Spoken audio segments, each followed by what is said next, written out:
Olá, queridos alunos, tudo bom com vocês? Aqui de volta o professor Wesley Santos para mais uma das nossas aulas de literatura, para vocês aí do nosso nono ano.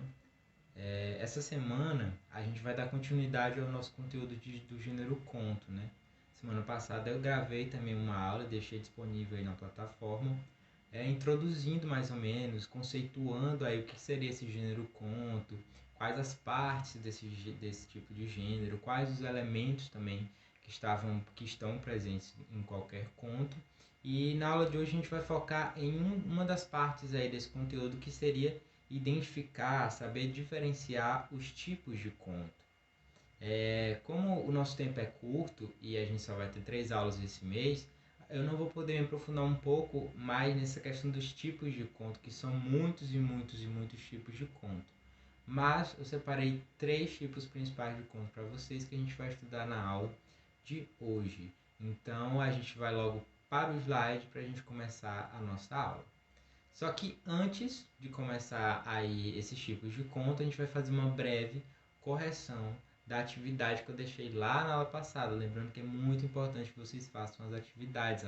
Cada uma delas vai valer 2 pontos, então essa atividade que eu vou corrigir já vai ter vencido lá na plataforma e vai ter valido 2 pontos aí para quem fez. Então bora lá para a correção. Temos aí a atividade, né, de número 1 para vocês do nono ano. Temos aí a primeira questão, que é: cite os principais elementos presentes em um conto. A gente tinha aí esses elementos lá na aula passada, a gente discutiu muito sobre eles, analisou cada um deles, eu expliquei cada parte deles, e era só você voltar lá na nossa aula, que estaria lá os elementos, né? Elementos de um conto. Temos aí personagens, narrador, tempo, espaço, enredo e conflito. São esses 6 aí que não se diferem muito aí dos outros tipos de narrativas, né? De um romance, de uma crônica, todos eles vão ter esses elementos fixos aí, né? Que são os personagens, aquelas pessoas que a gente vai acompanhar na história, que, como eu expliquei para vocês na aula passada, vão ser reduzidos, né? A quantidade de personagens vai ser reduzida. Temos o nosso narrador, que quem vai contar a nossa história, pode ser primeira pessoa ou terceira. Temos o nosso tempo, o tempo se é demarcado historicamente, ou qual o tempo que acontece. Geralmente o tempo de narrativa do conto também vai ser mais curto. Temos o espaço, né, que seria a localização onde aqueles personagens se encontram, né? É uma casa, é uma cidade, que é mais temática ali daquela história. E temos o enredo, que seria a história central, que vai ser um pouco mais enxuta também do que um gênero maior como um romance. E o conflito, né, que seria aquilo que o personagem vai viver aí para alcançar o seu objetivo ao longo da história. A segunda questão, vamos lá, a segunda questão, temos quais partes compõem a estrutura de um conto, né? A gente viu que são 4 partes principais. Temos a introdução, que seria aquele momento onde a gente conhece os personagens, entende os personagens, eles estão ali no estágio inicial deles, vivendo a vida deles tranquilamente. Temos um desenvolvimento, que seria aquela parte em que as coisas começam a acontecer, começam a se complicar para o personagem, ele começa a ver que vai ter que vencer um conflito, vai ter que vencer um obstáculo para chegar até o objetivo. Temos o clímax, que é aquele momento super importante, que é a parte que a gente mais espera, né? O auge da história, aquele momento que todo mundo está torcendo para acontecer, e que a partir dali a gente já vai ter mais ou menos uma noção de como vai ser o final, que é a nossa última parte, né? Que é a finalização, a conclusão da história, que seria aquele final ali, como eu expliquei para vocês, que vai depender muito do tipo de conto. Se vai ser um final feliz, se vai ser um final triste, se vai ser um final de aprendizado, enfim, finais abertos aí para os tipos de conto. Nem sempre é um final feliz.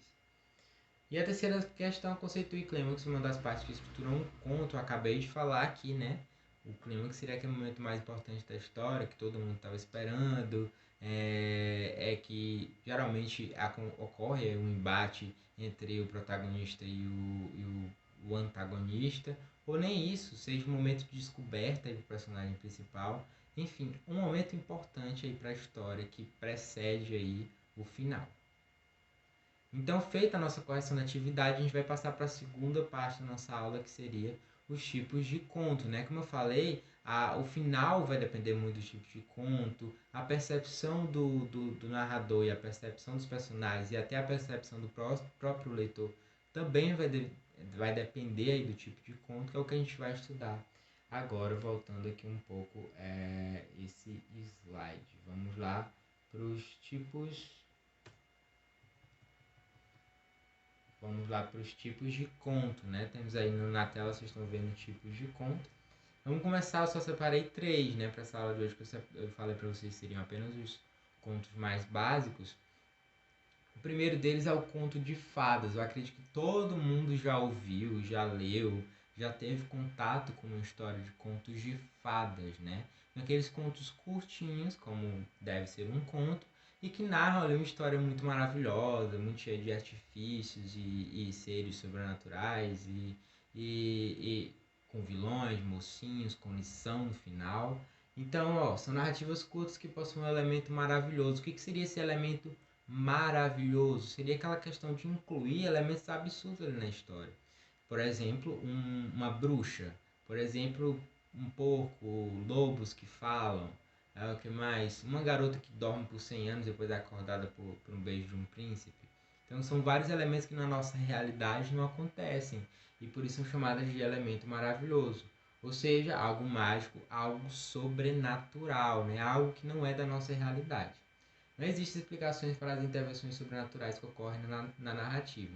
Tanto os personagens quanto o narrador e até mesmo o leitor não se impressionam com o que ocorre. Então essa é uma característica muito importante dos contos de fadas, a percepção. Os personagens não se espantam quando eles se deparam com sobrenatural, eles não se assustam. Por exemplo, a Chapeuzinho Vermelho, quando ela encontra o lobo e vê que ele fala, ela não se assusta nada com isso, ela conversa com o lobo. A Branca de Neve aceita lá uma maçã envenenada da bruxa. O príncipe vê que ela dormiu por muitos anos, mas nem liga, só quer acordar ela. Então, os personagens não se importam com esse sobrenatural, eles não se assustam como deveriam ser pessoas na realidade. Se a gente encontrasse um porco que fala, um lobo que fala, uma bruxa, a gente provavelmente se assustaria com isso, mas os personagens não, porque já é esperado ali que eles achem comum esse tipo de coisa acontecer na vida deles. Assim também é para o narrador. O narrador também não se incomoda com esse tipo. E mais, nem mesmo nós que lemos nos incomodamos com isso. Já é algo esperado para a narrativa. Se é um conto de fada, a gente já espera que tenha essas coisas e por isso a gente não vai ali estranhar que tem esse tipo de coisa.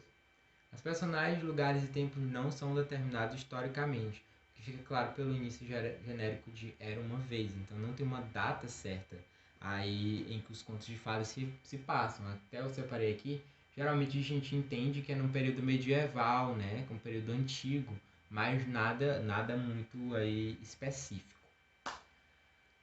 Nesse tipo de conto, o leitor espera um final feliz, memorável da história, o que costuma acontecer. Então, no conto de fadas, já guarda essa característica, o leitor já espera que tenha um final feliz. E geralmente acontece sim um final feliz. O mocinho vence, o vilão perde e tudo fica bem no final da história, da narrativa.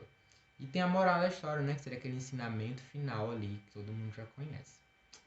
Vamos então para o próximo tipo de conto, que seria o conto de terror.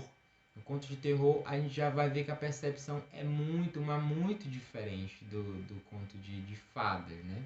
Subgênero mais moderno, né, mais atual do que o conto de fadas. O conto de terror, as histórias incluem elementos sobrenaturais sem aquele ar de naturalidade. Então, lá se os personagens, o leitor e o narrador acham super comum que existam bruxas, lobos que falam, porquinhos que falam e tal, aqui não. Aqui, quando a gente vê um elemento sobrenatural, a gente não trata com essa naturalidade. Geralmente, esse elemento sobrenatural aparece para assustar mesmo, para causar estranhamento no leitor. E nos personagens também. Porque, nesse caso, o elemento natural é trazido pelos personagens lendários, que seriam o quê? Vampiros, lobisomens, zumbis, enfim, esse tipo de personagem sobrenatural que vai servir para assustar tanto o leitor, quanto o personagem, quanto o narrador. Aqui já se vê a diferença na percepção dos personagens diante dos fatos sobrenaturais. E até o leitor fica assustado com a história. Nem sempre a narrativa acaba com um final feliz. Então você vê que tem essa diferença da percepção dos contos de fada para os contos de terror. E nem sempre tem um final feliz. Como é conto de terror, fica muito aberto. Às vezes depende muito do autor. Tem autor que acaba o conto com um final feliz, tem autor que já acaba com o protagonista morto, por exemplo, para dar um final mais impactante. Então nem sempre temos um final feliz nos contos de terror. Por fim, temos um pouco mais complexo nossos contos fantásticos, né? O que seriam esses contos fantásticos? Narrativas curtas que levam um elemento absurdo a cenários e personagens do próprio cotidiano. Então aqui também tem essa questão do elemento absurdo, do elemento sobrenatural, de algo não natural para a nossa realidade. Mas aqui a gente tem cenários e personagens simples, né, cotidianos.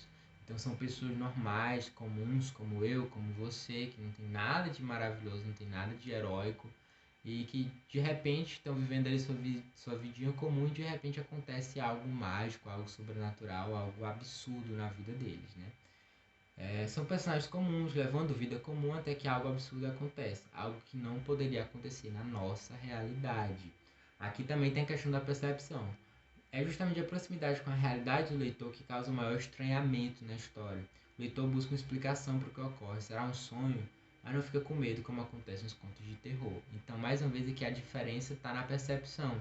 Aqui, quando o leitor vê esse elemento absurdo acontecendo na história, ele se identifica muito com o personagem porque ele é tão simples, ele é tão comum, ele é tão real que a gente acaba se identificando com ele e tentando entender, né? A maior diferença é que no conto fantástico você tenta ser tipo um detetive, você tenta solucionar ali por que isso está acontecendo. Será que é um sonho?